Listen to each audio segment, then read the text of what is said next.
Hello, welcome back to my channel.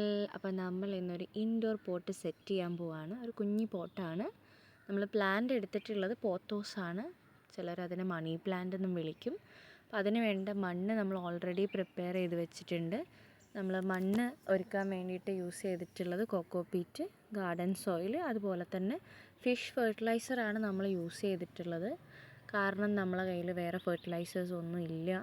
അപ്പോൾ നമ്മളെ കയ്യിലുള്ള ഫെർട്ടിലൈസർ വെച്ച് നമ്മൾ അഡ്ജസ്റ്റ് ചെയ്തതാണ്. ഇനി നമ്മൾ ചട്ടിയിലേക്ക് നമ്മൾ ആദ്യം കുറച്ച് കരിയിലകൾ ഇട്ട് കൊടുക്കുകയാണ്. കരിയില ഇടാൻ കാരണം അത് നമ്മൾ ഡ്രെയിനേജിന് വളരെയധികം ഹെൽപ്പ് ചെയ്യും. അതുപോലെ തന്നെ നമ്മളിടുന്ന മണ്ണുണ്ടല്ലോ, അത് ഒലിച്ചു പോകാതെ അതിനെ പ്രിവെൻറ്റ് ചെയ്യുകയും ചെയ്യും. സോ അതുകൊണ്ട് നമ്മൾ ആദ്യം കരിയിലയാണ് ഇട്ട് കൊടുക്കുന്നത്. പിന്നെ മണ്ണ് ആഡ് ചെയ്യുന്നുണ്ട്. അതിനനുസരിച്ച് നമ്മളൊന്ന് ഷെയ്ക്ക് ചെയ്ത് കൊടുക്കുന്നുണ്ട്. കാരണം മണ്ണ് കറക്റ്റ് അതിൽ സെറ്റിലാവാൻ വേണ്ടിയിട്ടാണ്. പിന്നെ നമ്മൾ ശ്രദ്ധിക്കേണ്ടത്, നമ്മൾ പ്ലാന്റ് കട്ട് ചെയ്യുന്ന സമയത്ത് ഞാനിപ്പോൾ യൂസ് ചെയ്തിരിക്കുന്നത് ഭയങ്കര ഷാർപ്പായിട്ടുള്ളൊരു ബ്ലേഡാണ്. നമുക്ക് കത്രികയും കത്തിയൊക്കെ യൂസ് ചെയ്യുന്നവരുണ്ട്. പക്ഷേ ഞാൻ പ്രിഫർ ചെയ്യുക ഇങ്ങനത്തെ മണി പ്ലാന്റൊക്കെ കട്ട് ചെയ്യുന്ന സമയത്ത് ബ്ലേഡാണ്. പക്ഷേ നമ്മൾ കുറച്ച് ശ്രദ്ധിക്കേണ്ടതുണ്ട്. ഇങ്ങനെ ബ്ലേഡ് യൂസ് ചെയ്യുന്ന സമയത്ത് കൈയൊന്നും മുറിയാതെ ശ്രദ്ധിക്കണം. ഇങ്ങനെ യൂസ് ചെയ്യാൻ കാരണം നമ്മൾ ബ്ലേഡ് കൊണ്ട് ഇങ്ങനെ കട്ട് ചെയ്യുന്ന സമയത്ത് അതിൻ്റെ സ്റ്റെം സെൽസിന് ഒരു കേടും വരില്ല ചെടിയുടെ. അപ്പോൾ ആ സെൽസ് സ്ട്രോങ് ആവണോണ്ട് തന്നെ നമ്മൾ ഈ പ്ലാന്റ് റൂട്ട് പിടിച്ച് വരാൻ ഭയങ്കര ഈസിയാണ്.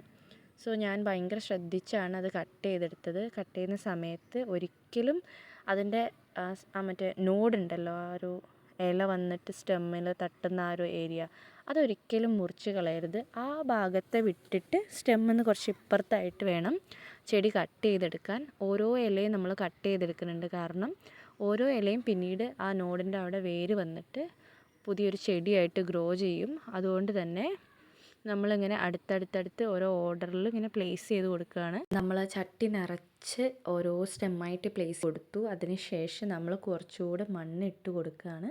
ഇങ്ങനെ മണ്ണിട്ട് കൊടുക്കുന്നത് എന്തിനാണെന്ന് വെച്ച് കഴിഞ്ഞാൽ, നമ്മൾ വെള്ളം ഒഴിക്കുന്ന സമയത്ത് ആ ചെടി ഇങ്ങോട്ടേക്ക് പറഞ്ഞു പോരാതിരിക്കാനാണ്.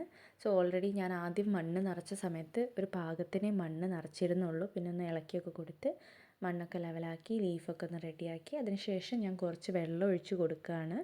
സോ നമ്മളുടെ പ്ലാന്റും സെറ്റിങ്സും ഒക്കെ ഓൾമോസ്റ്റ് റെഡി ആയിട്ടുണ്ട്. ഇത് വേണമെങ്കിൽ നമുക്കൊരു 2 ദിവസം 3 ദിവസമോ വെയിലൊന്നും ഇല്ലാത്ത സ്ഥലത്ത് മാറ്റി വെച്ചതിന് ശേഷം നമുക്ക് അതൊന്ന് പ്ലാന്റ് ആ പുതിയ പോട്ടുമായിട്ട് സെറ്റായി എന്ന് കണ്ടു കഴിഞ്ഞാൽ നമുക്ക് ഇൻഡോർ പ്ലാന്റ് എവിടെയാണോ സെറ്റ് ചെയ്യേണ്ടത് അവിടെ കൊണ്ടുവയ്ക്കാം. അപ്പോൾ ഇതാണ് നമ്മളുടെ ഫൈനൽ ലുക്ക്. നമ്മളിനി കുറച്ച് ദിവസം കഴിഞ്ഞിട്ട് ഇതിൻ്റെ അപ്ഡേറ്റ്സ് ഇടുന്നതായിരിക്കും.